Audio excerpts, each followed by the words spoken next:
Iliac crest. Iliac crest, that is a ridge-like upper and broad area present at the upper end of the ilium. It extends from anterior superior iliac spine up to the posterior superior iliac spine. You can palpate it easily at the flank area, or you can say waist area. Iliac crest has, you can say, two curvature. From its upper margin that is convex, or you can say vertical curvature that is convex, and another curvature that is from antero-posterior. It is convexo-concave. Convexo-concave. That means anterior 2/3 portion that is convex outside and posterior 1/3 portion that is concave outside. Highest point of iliac crest. Highest point of iliac crest that is situated exactly behind the midpoint of the iliac crest at the level of in between L3 and L4 vertebra. Iliac crest has, you can say, two ends. Anterior superior iliac spine and another end situated posteriorly, that is posterior superior iliac spine.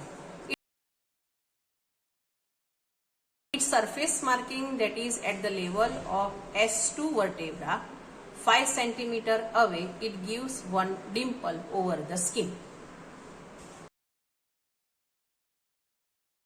Iliac crest divided into two parts morphologically.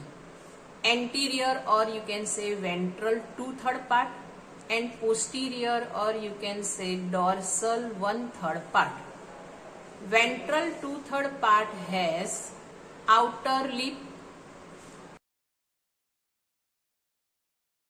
inner lip, and one intermediate area. Outer lip, inner lip, and one intermediate area. Outer lip exactly behind the 5 cm of anterior superior iliac spine. It has one elevation, or you can say tubercle like structure known as tubercle of iliac crest. It is responsible for giving one of the important attachment, that is iliotibial tract. Anterior part of the tubercle of iliac crest that gives 4 muscular attachment from outer to inner side. Tensor fascia lata origin. Outer lip of iliac crest that gives attachment to external oblique muscle insertion.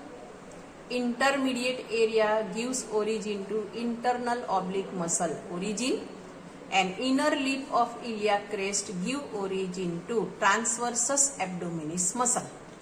At the middle 1/3 part, inner part that gives origin to fibers of quadratus lumborum, and outer part that gives origin to fibers of latissimus dorsi.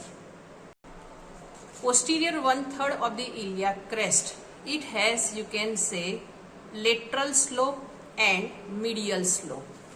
Lateral slope of iliac crest faces towards the gluteal tuberosity, and it gives origin to fibers of gluteus maximus muscle. Inner slope that gives origin to fibers of erector spinae muscle. Posterior superior iliac spine that gives attachment to dorsal sacroiliac ligament and fibers of erector spinae muscle.